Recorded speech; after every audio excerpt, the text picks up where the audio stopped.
audio jungle.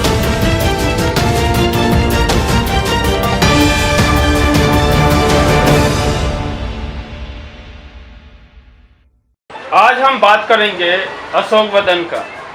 अशोकवदन वो पुस्तक है जिसमें हमें दो सम्राटों के बारे में जिक्र मिलता है, और जो जिक्र मिलता है वो सम्राट हैं जो प्राचीन समय के सबसे महत्वपूर्ण सम्राट माने गए हैं। एक सम्राट के समय में बुद्धिज्म जो है उन्नति की दिशा में अग्रसर हुआ, और दूसरे सम्राट के समय में यह माना जाता है कि बुद्धिज्म जो है उसका जो प्रोग्रेस था वो रुका और बुद्धिज्म का परसिक्यूशन हुआ।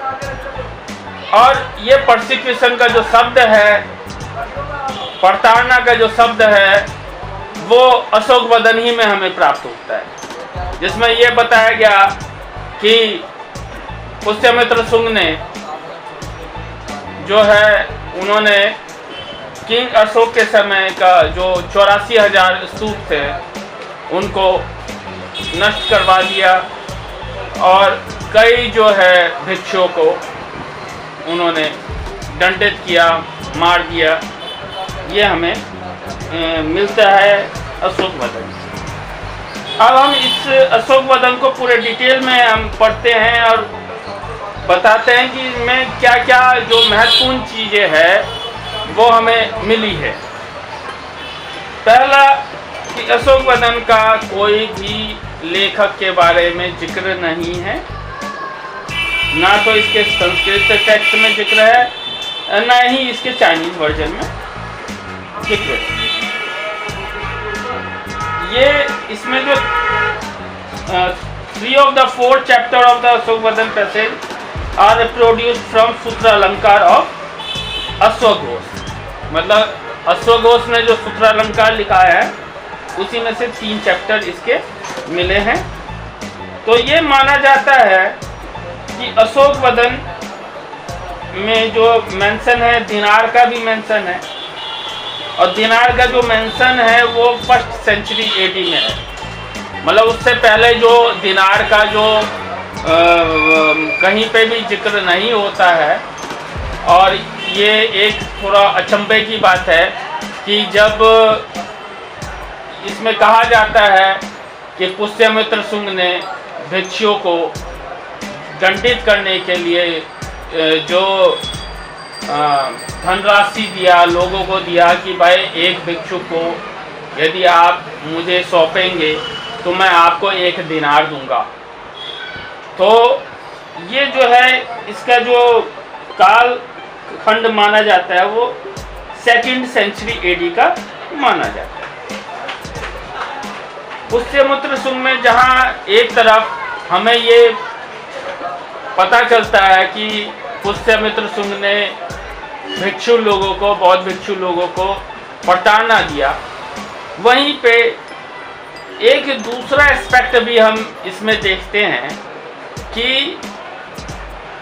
इसमें किंग अशोक के बारे में जो है काफ़ी सारी जानकारियाँ दी हैं कि वो कैसे बौद्ध धर्म को उन्होंने स्वीकार किया।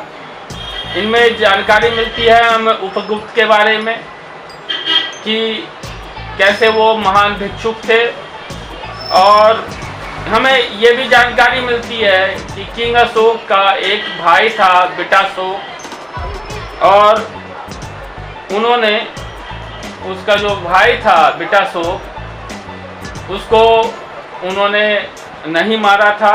राज सिंहासन में जब संघर्ष हुआ, सत्ता संघर्ष हुआ, तो बुद्धिस्ट टेक्स्ट में ये कहा गया कि उन्होंने अपने 99 भाइयों का कत्ल कर दिया। और जब उन्होंने बुद्धिज्म को एक्सेप्ट किया तो वो काफ़ी धार्मिक हो गए, अहिंसावादी हो गए। उनके जो एडिक्ट्स हैं, जो अशोकन एडिक्ट्स हैं, उसमें भी आता है कि भाई वो काफ़ी अहिंसावादी हो गए, धार्मिक हो गए।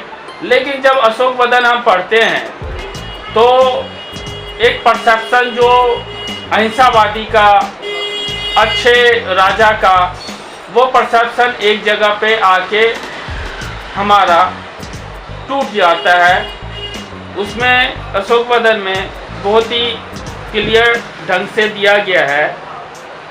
एक बार जब ये कोई निग्रंथ जो हैं महावीर के, जो मतलब निग्रंथ कहते हैं, महावीर को कहते हैं, उनके किसी फॉलोवर ने एक चित्र बनाया। चित्र में उसने दिखाया कि गौतम बुद्ध जो है झुके हुए हैं निग्रंथ के सामने, निग्रंथ महावीर के सामने।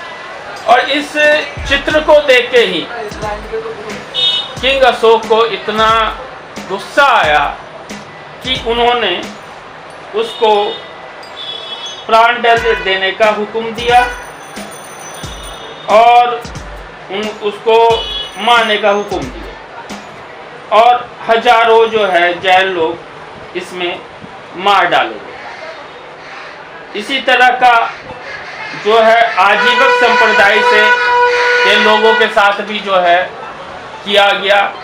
और जो पुंडरवर्धन आज का जो उत्तरी बंगाल है, उसमें आजीवक संप्रदाय के एक ही दिन में 18,000 लोगों का भी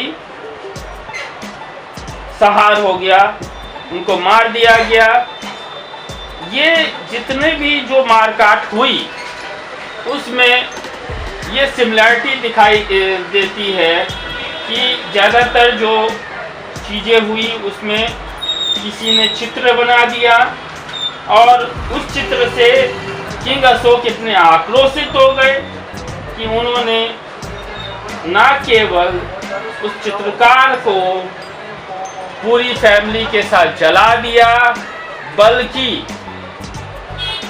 हजारों की संख्या में उन लोगों को भी मार दिया गया जिनका इन इंसिडेंट से कोई भी, इन घटनाओं से कोई भी संबंध नहीं था।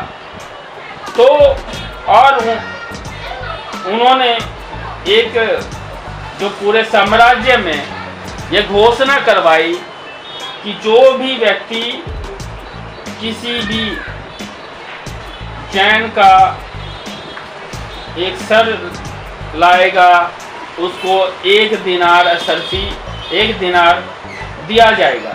1 दिनार मतलब एक सोने का सिक्का। और इस कारण से हजारों जो है जैन लोग, उनका वध कर दिया गया। अब यदि हम अशोकवदन के पुष्यमित्र शुंग की घटना को सच मानते हैं जो उसमें लिखा है, और ये सच मानते हैं कि पुष्यमित्र शुंग ने कई भिक्षुओं को मार दिया और दिनार दिया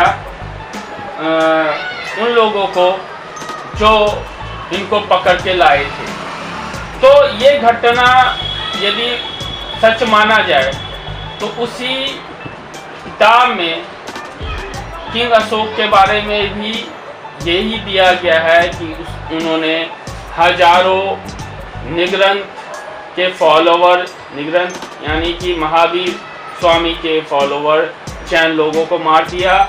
उन्होंने हजारों निर्दोष आजीवक संप्रदाय के लोगों को मार दिया, और जिनका सिर्फ ये दोष था कि उनके समुदाय के किसी व्यक्ति ने एक चित्र बना दिया जिसमें गौतम बुद्ध को दिखाया गया, गौतम बुद्ध को झुकता हुआ दिखाया गया। इससे ये आक्रोशित हो गए। तो इससे तो ये लगता है कि जो अशोक जो थे, किंग अशोक जो थे, बुद्धिज्म को एक्सेप्ट करने से पहले भी यदि क्रूर माना गया तो बुद्धिज्म के बाद भी उनके रवैये में कोई ऐसा चेंज नहीं था। वो और ज़्यादा क्रूर हो गए कि ये एक सोचने वाली बात है कि एक व्यक्ति किसी चित्र पर इतना आक्रोश